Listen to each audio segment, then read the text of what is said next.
When I bought the lakefront lot at the end of Willow Creek Road, I knew exactly what I was doing. It sat just outside the boundary line of the Oak Shores HOA, literally 1 foot beyond their jurisdiction. I double-checked the survey maps, county records, and even walked the property line with a tape measure like some obsessive lunatic. Why? Because I've dealt with HOA nonsense before, and I wasn't about to let some board of clipboard tyrants start telling me what color my dock should be. I'm Trent Sandell, 43, ex-contractor turned independent home designer, 1 divorce deep, no kids, and finally building my dream cabin by the water. The land was mine fair and square, no covenants, no restrictions, no dues. Just me, my tools, and the sound of loons at dusk. The trouble started the day I poured the concrete footings. I was leveling out some gravel when this beige SUV rolled up, kicking dust all over my gear. Out stepped Karen herself. Well, technically her name was Brenda Whitmore, but the haircut and the permanent scowl gave her away before she even opened her mouth. "You can't build there," she snapped, marching across the gravel like she owned the planet. I adjusted my hat and leaned on my shovel. "Sure I can. County approved the permits. You're standing outside the HOA line, lady." She sniffed like she smelled something bad. "Oak Shores regulations apply to all lakefront properties in this area. We have jurisdiction over the lake view and the shorefront aesthetic." I raised an eyebrow. "That sounds made up." Brenda's eyes narrowed. "We'll be sending a cease and desist. You can't just throw up some shack and ruin the view for the rest of us." I didn't answer. I just pulled out my phone, opened the county zoning map, and tapped the highlighted area. That red line right there. "That's your boundary. I'm out here. You're in there. Now if you'll excuse me, my concrete's setting." She turned red as a lobster left in a microwave too long. Her lips thinned. "Then we'll see what our lawyers have to say." I gave her a little wave as she stormed off, tires squealing like she was driving a Mustang instead of a mid-range SUV with HOA bumper stickers. I figured that'd be the end of it. It wasn't. 3 days later, I got a letter certified mail. A thick packet from a law firm that apparently represented Oak Shores HOA. They claimed I was violating a viewscape integrity clause that applied to all contiguous shoreline lots. Total nonsense. I threw it on the workbench and kept building, but Brenda wasn't done, not even close. By the 2nd week of construction, I'd laid the subfloor and started framing the cabin walls. The skeletal structure stood proud against the tree line, and I'd just gotten the lumber for the roof trusses delivered when I noticed something odd. A brand new Notice of Violation sign staked at the edge of my driveway. It had the Oak Shores HOA's logo at the top, followed by a list of infractions: unauthorized construction, environmental disruption, and failure to submit architectural plans for review. I blinked at it. Then I laughed. That sign was planted on my land. I yanked it out and tossed it onto the stack of scrap wood. 10 minutes later, I was on the phone with the county's building compliance office. A guy named Dave answered. I'd dealt with him when I pulled my permits, and he remembered me. "Hey, Trent. What's going on?" "Got a fake violation notice from Oak Shores HOA. They posted it on my property." "You're outside their jurisdiction." "I know, thought you should too. They're impersonating a municipal authority." "That's not just inappropriate, that's illegal." "I'll file an incident report and notify the county attorney." I thanked him, hung up, and went back to work. But that wasn't their last move. Not even close.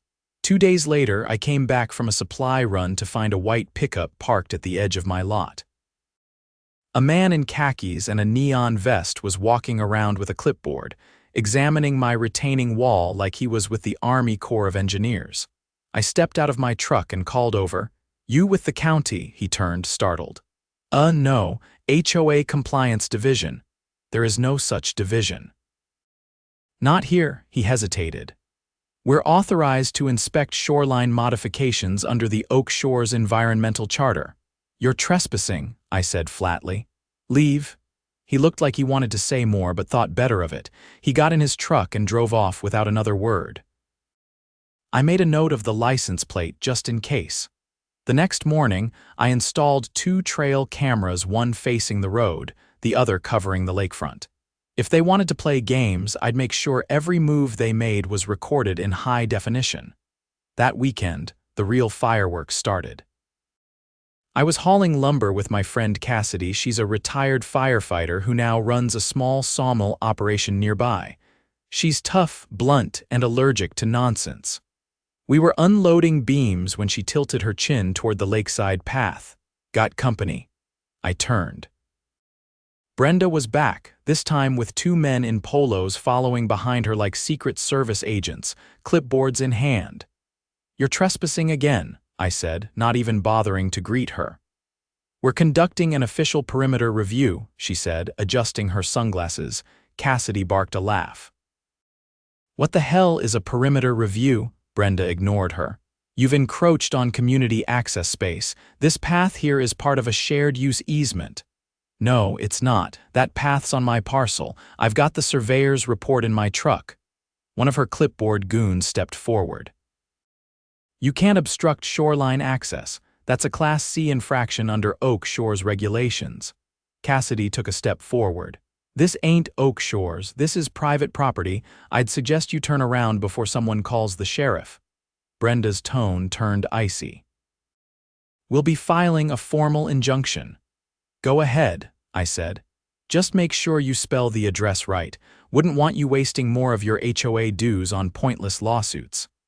They left without another word, but that night, someone cut the power cable to my temporary construction box. That crossed a line. I checked the footage from the trail cam facing the road.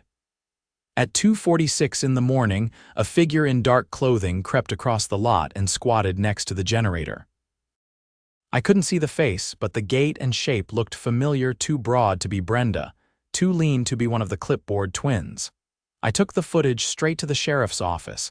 Deputy Langford reviewed the video with me, frowning as he paused the frame. "That's Larry Cummings. He's on the Oak Shores Maintenance Committee. I know that limp he messed up his knee in a snowmobile wreck last year, still walks like he's dragging a cinder block." "Can you charge him?" Langford nodded slowly. "That's felony vandalism. Cutting a power line to a construction site, that's no prank." "I'll file the report and send it to the DA." The arrest happened 3 days later. Sheriff's deputies pulled up to Oak Shores Community Center during one of their so-called board strategy meetings and walked Larry out in cuffs. Apparently, he confessed immediately and claimed he was following board directives. Interesting choice of words. I filed a civil suit the same week, trespassing, property damage, and attempted interference with lawful construction. My lawyer, Priya, a former city zoning attorney who now runs her own practice, took one look at the case and grinned like a poker player with a full house. "You've got them boxed in," she said. "They crossed into criminal territory. And if we subpoena their internal communications and find any mention of coordinated actions against you, that's conspiracy." We did just that. Priya filed a motion for discovery, and within 10 days, we had a court order allowing us access to Oak Shores' internal emails. What we found was a goldmine. Brenda had been sending group messages to the board, referring to me as a threat to property values and insisting they create pressure points to stall my project. One email from Larry reads simply, "I'll take care of the generator issue tonight." Priya built a case like an architect laying bricks. She compiled timelines, overlaid maps, and even interviewed a former Oak Shores board member who had quietly resigned the previous year. His testimony was damning. He confirmed that the board had discussed ways to encourage abandonment of the lot through non-binding enforcement actions. The HOA tried to settle out of court, offered me $25,000 to drop the case, and sign a non-disclosure agreement. Priya didn't even reply. We were going to court. At the preliminary hearing, the judge reviewed the footage, the emails, and the arrest report. His expression shifted from neutral to visibly annoyed as the evidence stacked up. "You understand," he said to Brenda's lawyer, "that your client has no legal authority over this man's property, correct?" The lawyer stammered something about shoreline impact zones. The judge shut him down. This is not a zoning matter. This is a coordinated campaign of harassment and vandalism. And given that your client is a non-governmental organization, I'm inclined to refer this to the DA for further review under criminal conspiracy statutes. Brenda didn't show up to the next HOA meeting. Word spread fast. By the end of the month, 3 board members had resigned, citing personal conflicts. The HOA tried to spin it as a routine leadership change, but no one was buying it. Meanwhile, I kept building. The cabin rose beam by beam, wall by wall. Cassidy stopped by with a bottle of bourbon the day I got the roof sealed. She raised it in a toast. To neighbors who mind their business, I laughed. And to HOA boards who forget they're not a government, she nodded. You know they're still watching you, right? I hope so, I said, pointing up to the new weatherproof security camera mounted under the eaves. Wouldn't want them to miss the grand opening. By the time winter rolled in, the cabin was sealed tight, the wood stove crackling and the lake frozen in a sheet of silver. Peaceful, finally, but I kept the cameras rolling. Just in case someone got nostalgic for the days when they thought they ran the shoreline. Let them come. I had the law, the land, and 100 gigs of footage on my side. The snow came early that year fat, wet flakes that blanketed the pines and softened the edges of everything. I just finished installing the cedar siding and was prepping the interior for insulation when the county sent a letter. Not a fine, not a notice, just a standard envelope with a single page inside. It was from the office of the county assessor. According to the letter, my property had been temporarily reclassified as recreational use with shared community oversight, pending further review. No explanation, no contact name, just a bureaucratic footnote with massive implications. I stared at the words like they were written in fire. Shared community oversight. That reclassification would give the HOA a legal foothold. It would let them argue for regulatory involvement, which meant hearings, delays, and worst of all, precedent. Once that label stuck, it could open the door for every HOA in the county to claim control over properties they didn't own. Cassidy showed up that afternoon with a truckload of reclaimed hardwood. I handed her the letter over a mug of coffee. She read it twice, then set it down with a quiet whistle. They're playing dirty now, I nodded. This wasn't the county's idea. Someone pushed this through. She tapped a finger on the edge of the paper. You've got a name, not yet. But I've got a plan. I spent that night combing through the county's public records database, looking for any recent zoning adjustments, title changes, or hearing notifications. At 2 in the morning, I found what I was looking for. A memo buried in the meeting minutes of the County Land Use Committee. The memo had been submitted by a Concerned Citizens Environmental Coalition. The group didn't exist 6 months ago. Its registered agent, a man named Douglas Whitmore. Brenda's husband. The next morning, I drove into town and walked straight into the county clerk's office. I signed the request form and waited 20 minutes for the full filing package on the coalition. What I got was a stack of papers showing a fabricated nonprofit with a fake board, a P.O. box at a UPS store, and a mission statement copied nearly word for word from the Oak Shores HOA charter. I scanned the documents and called Priya. This isn't just harassment, she said after looking through everything.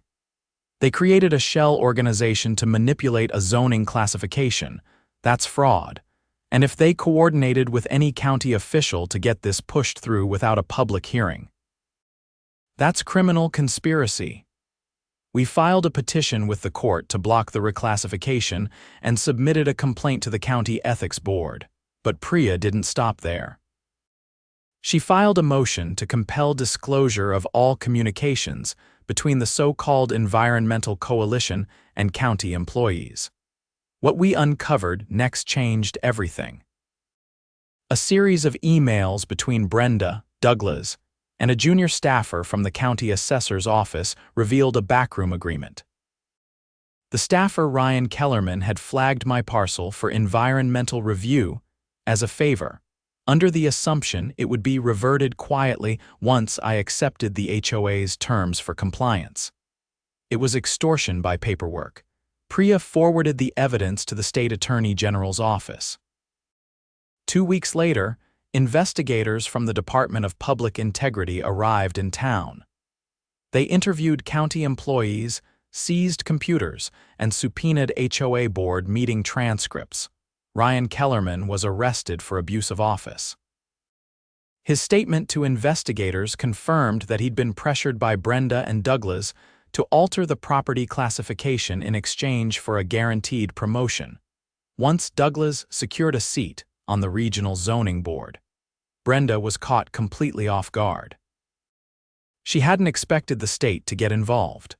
The day after the arrest, she sent me a typed letter 1 page, no signature, offering to resolve all disputes amicably through mutual agreement. I didn't respond.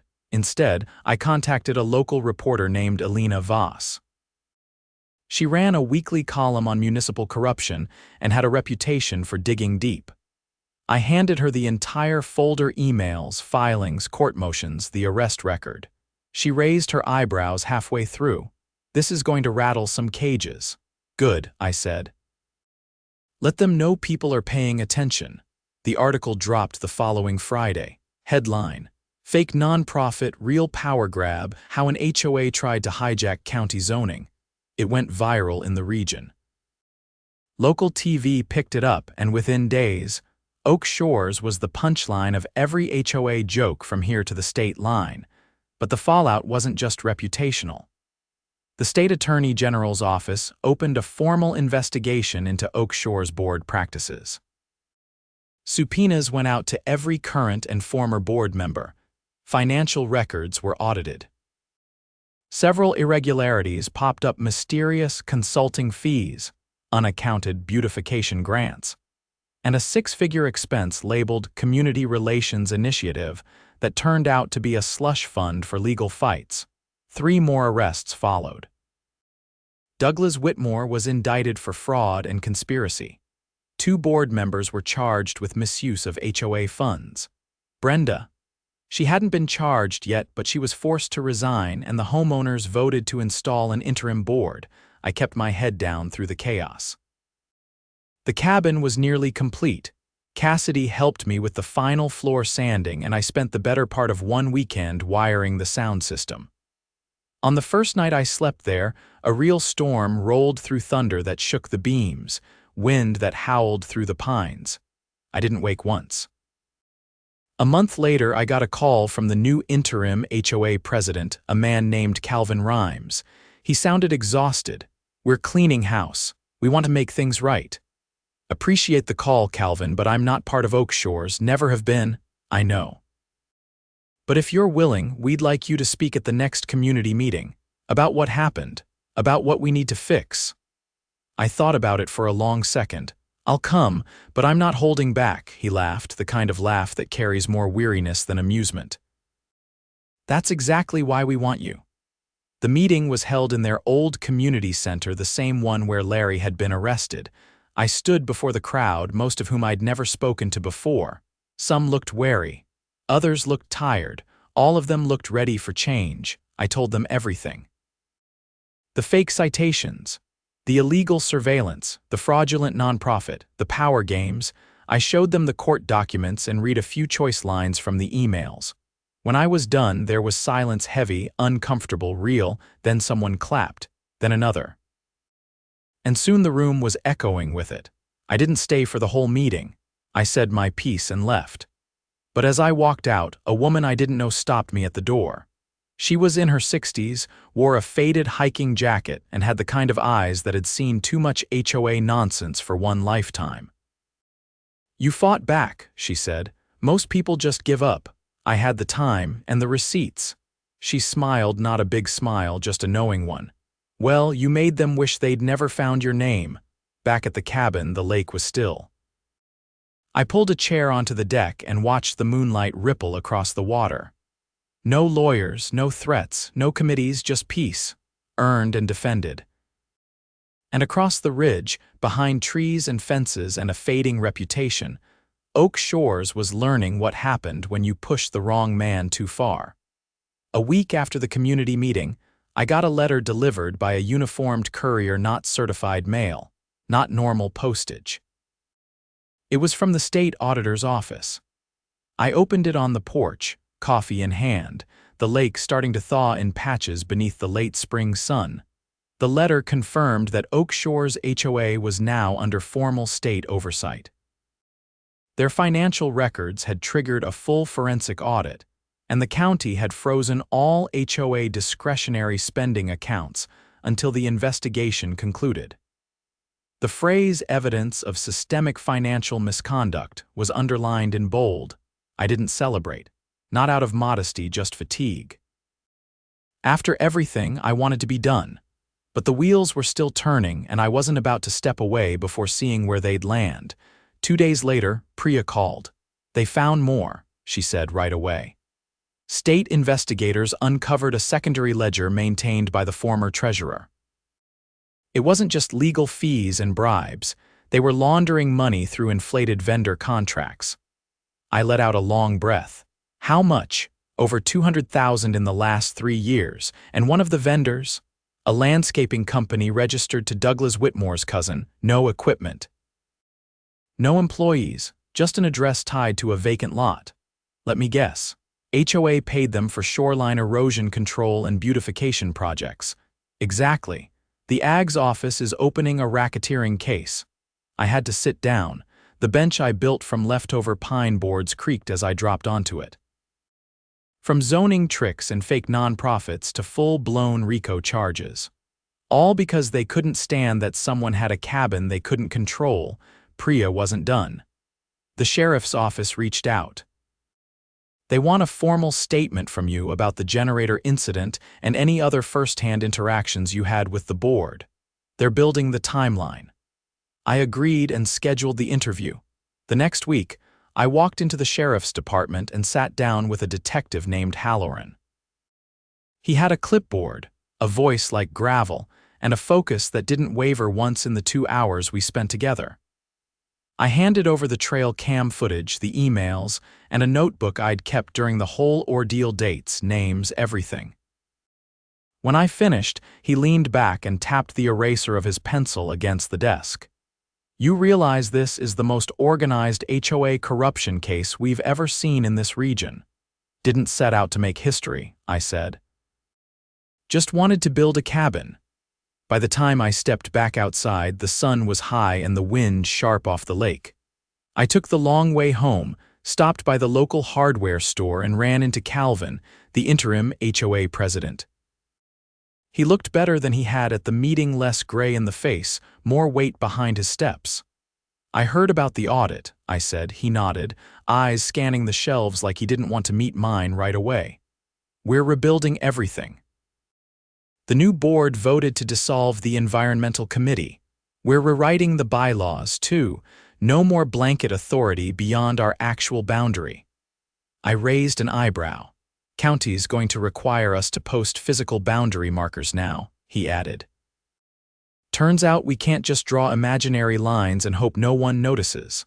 Glad someone figured that out. He finally looked at me. You were the wake-up call.